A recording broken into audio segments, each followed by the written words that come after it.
All right, everybody. Hope you're having a great Sunday so it's another day for the Cutlass.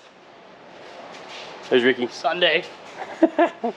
So another day working on the Cutlass, and then the first thing I'm going to do on today's video is mount this dash bar so that we can weld these in, and then possibly build some mounts for the seat, partially because I just want to sit in it and it actually be mounted, maybe.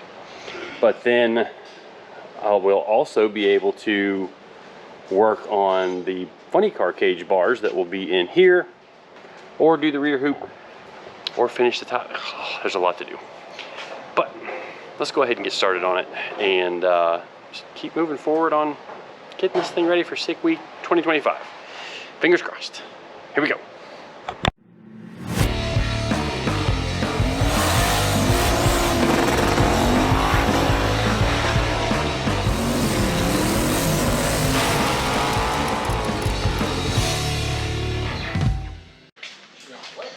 Figured I'd show you actually doing something. Everybody's gonna think I don't work. Stop. What are you doing? I'm wiring a flex fuel sensor. So we use this Holley shielded cable. Got 3 like conductor wires and then a bare shield. Can't really see it. Oh. Yeah. Good Fancy job. stuff. Good you don't job, know about Eddie. this. Good job, Eddie. All right, so like I mentioned in a previous video, I had ordered some metal, and that's the metal. And right now it's kind of heavy. So this is 1.5" OD 4140 solid bar stock. So what I'm gonna do is stick it in there and machine a little bit of it to where it will pilot inside of the tube. And then I'm gonna drill and tap the center of it, 3/8 fine thread. And then we will make some spacers that'll fill the distance between that bar and those holes that are already on the A-pillar door jamb area. Yeah, I think that's what we're gonna do.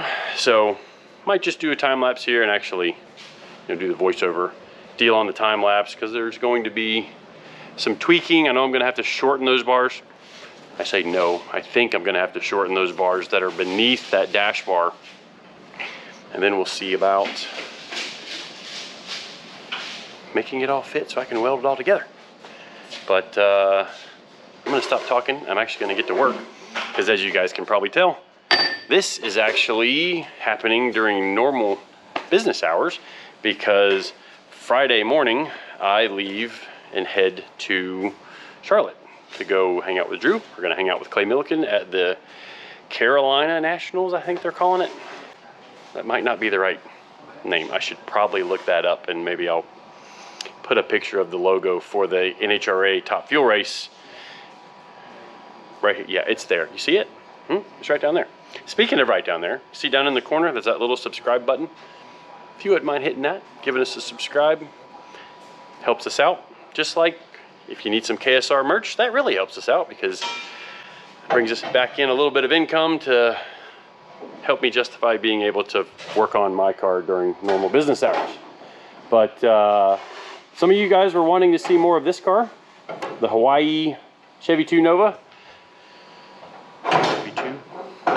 Anyways, we'll probably do something on that as we make some more progress on it and get it closer towards reassembly.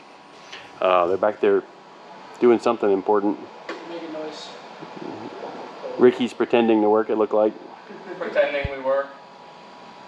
Why is Eddie welding? What happened to... Because I'm the baddest welder in the shop. You can keep dreaming. Things correctly, so I have to put it in position. You see how we get distracted around here too much? We still got to throw down... Oh, that landed right on your shoulder, and I got it on video. Oh, man. Sparks everywhere. Hey, nobody's watching you. There's not, probably 20, 30,000 people that are going to see you. 20 or 30 people max. 20 or 30 people, yeah. That's more accurate. Lost my balance. Before that gets welded in, we got to drill and... Yeah, we're gonna tack it, and then we're gonna put these up, drill them in, and I'm gonna weld nuts to the back side, so you can just... Gotcha. Perfect. How's that go? So we're installing sliders on this car, and by making that giving that the ability to be removed. We can adjust the height back there, but that's this car. We're working on my car today. Well, I'm working on my car today. Yeah, let's go. All right, so first order of business is getting the solid bar stock machined down so that it will fit inside of an 1 5/8" 083 wall tube, which leaves us with a target outside diameter of 1.459 inches, but I actually want to have about 1/1000th or so of press fit into the end of the tube. So what I'm going to do is measure or machine the OD down on a kind of a step there for, I think what I did was I did a 300,000ths long step down to 1.46.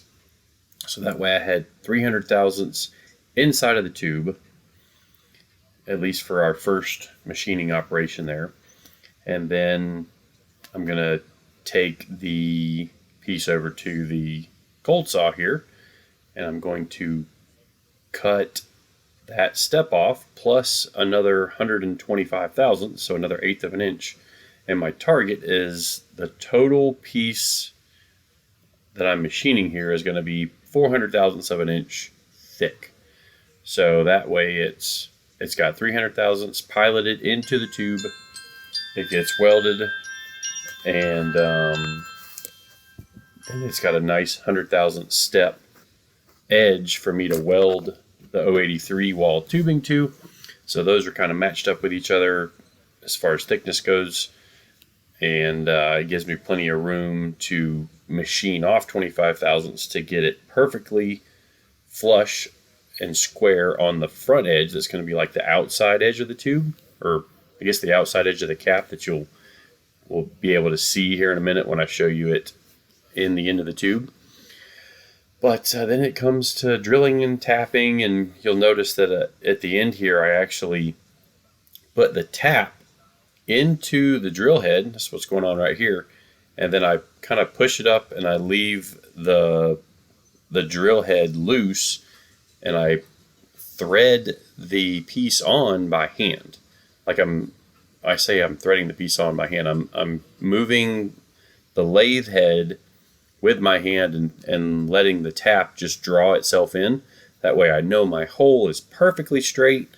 Sometimes with some materials I'll just get the tap started straight, and then I'll take it over and clamp it in the vise and finish tapping it with a T-handle. But that's something I've done that makes sense to me to get nice and straight holes, and it's worked for me, and I'm kind of the type of person that if I find something that works for me, that's the way I'm going to do it until somebody can show me a better way.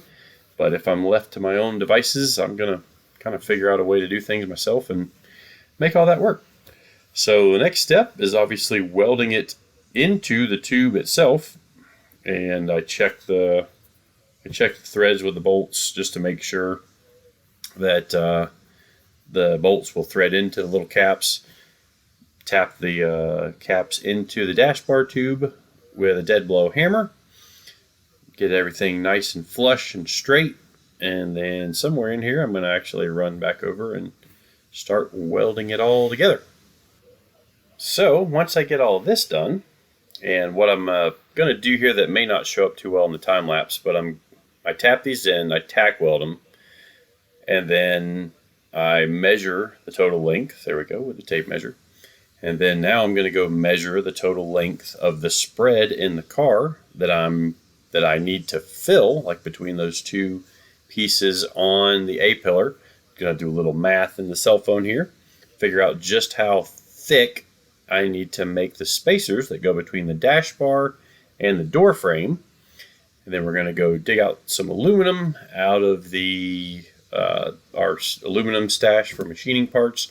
And then we're going to start machining up some spacers. So back to the cold saw again.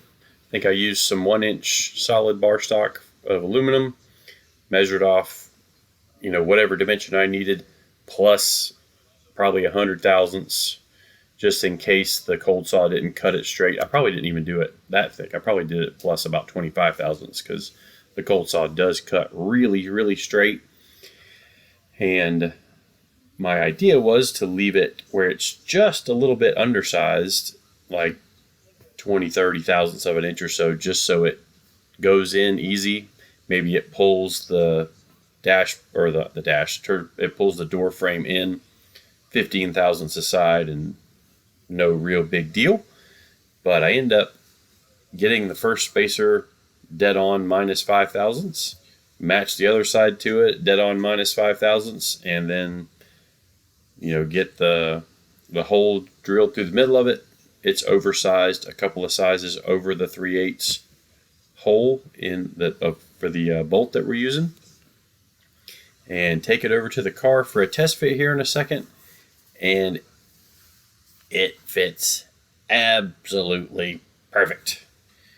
Which, here I am still playing with the spacers and kind of getting ahead of myself a little bit, but I just remembered I went over, and it's probably not going to be a very long period in the time lapse, but take it over to the car with the spacers, grab Eddie to help me set it in the car for the first time, and I mean, both of us were like, oh yeah, that fits real nice. So grabbing a couple of bolts right now out of our little bolt cabinet, and now we're going to bolt it in. And I mean, this made me feel really good just to nail it first time, because a lot of times I will try to err on the safe side, because it's obviously a lot easier to make something shorter than it is to add length back to it. So when we hold this in here and it bolts in, and now we're just going to stand back and look at it and go, oh yeah, well that fits kind of awesome. Look at that, good job. All right, and it's level. How about that? That's awesome. All right, well after that time lapse, you can see what we ended up with here is a nice little cap that's threaded. It's actually 3/8 of an inch thick, so we have plenty of engagement, which, for what it's doing here, it's more than enough for the thread engagement. And it's really just, like, if you guys didn't know the rule of thumb, you need to be engaged into your nut or whatever you're threading into at least the diameter of the bolt that's threading into the threads. So we achieved that with this, and then machined a spacer so that when that fills up their gap the rest of the way, and then from here we can build a bar up. Now I'd be lying if I told you that I hadn't filmed this already, but I did, and then realized when I loaded it in to my editor earlier that it had no audio again. And it's not the camera's fault as much as it is there's a problem with my external media mod that has a better microphone, and it does have a better microphone when it works. So anyways, yeah. Anyways, we've got this fit in there, and now I'm gonna show you in the next time lapse what it took to fit these tubes, and then I also trimmed back in here some, just because it was easier to do it before there was any bars in here. So that's what I did. And you can see the old girl's got some rust that we're gonna have to deal with at some point. It's a race car, so maybe that's just some natural lightning, let's call it.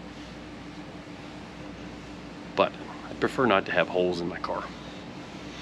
So I may have to see if I can source myself another pillar area here, and I already could kind of stand to have a firewall, so maybe I pick up a firewall too.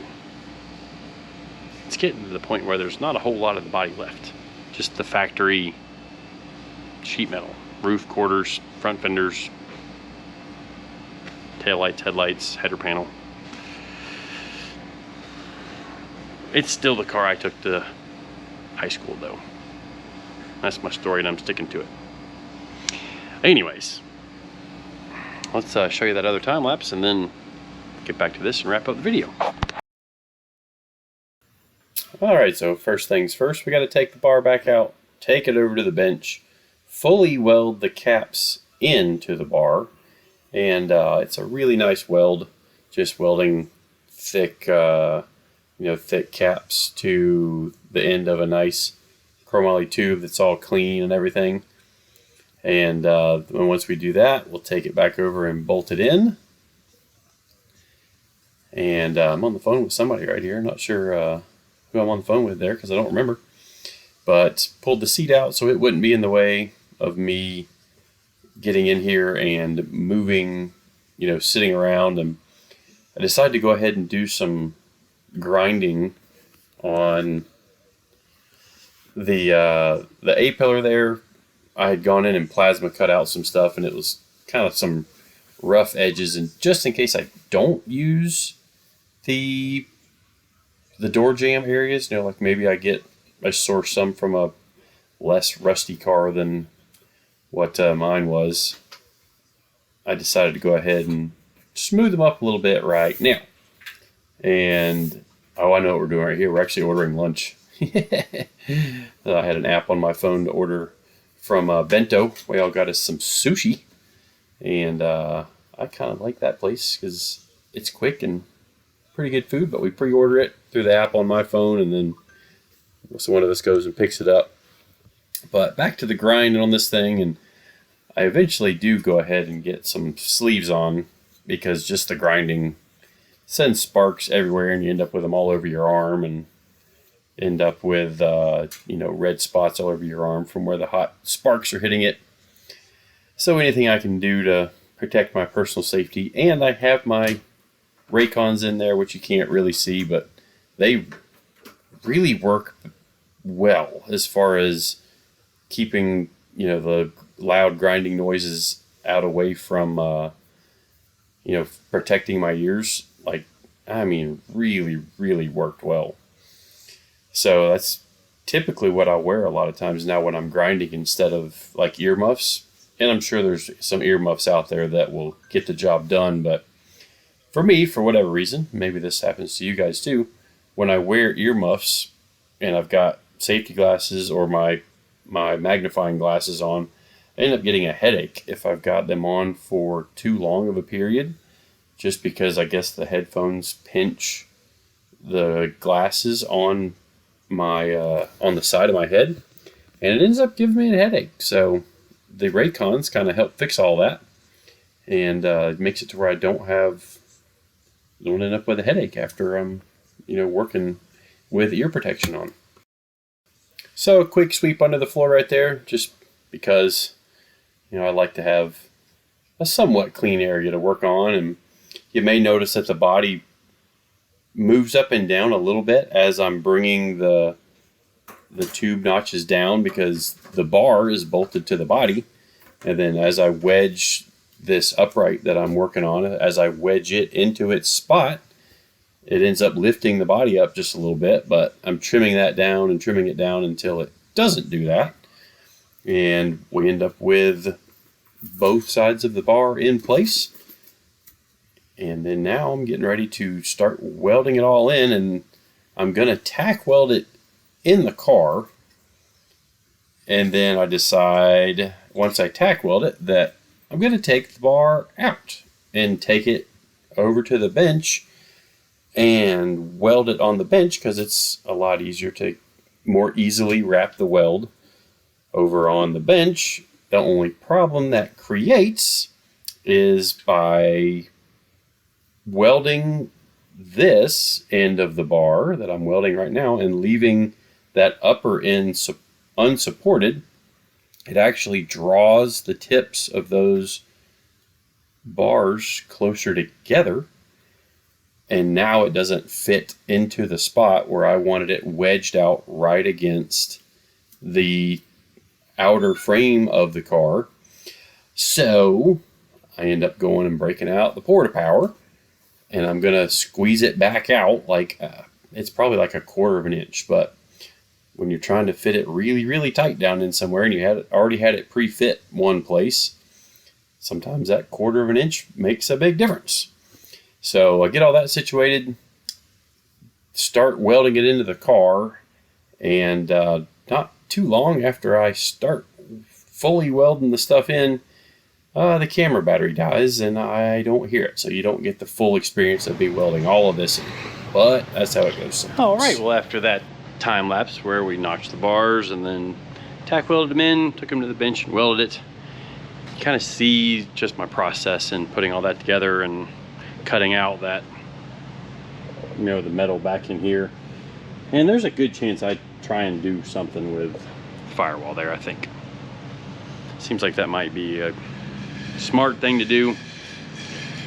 Like this piece right here is already really thick, because back when I was building this, didn't really have a concern all that much for weight. Well, now I do.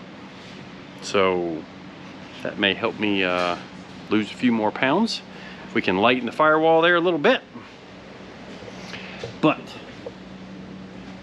didn't get as much done as I had planned to today. But that's just how it goes sometimes with these things. But one good thing that happened during the filming of this video, and yeah, I still have my all access pass from Burnout Rivals, found it in the car where we pushed it in, and I keep all these on the wall at my house. I got a hanger, so it's kind of cool. Keep all my souvenirs through the years, because, you know, I'm a big fan of all those events too. It's fun to be a part of. But a while back, I had told you guys that I had bought that. Wait, maybe that was for the motor plate. Maybe that's what it was. Okay, so I found my mid plate. I thought I was going to need to make that, but I found my mid plate, and you guys can see it's got dual bolt patterns in it.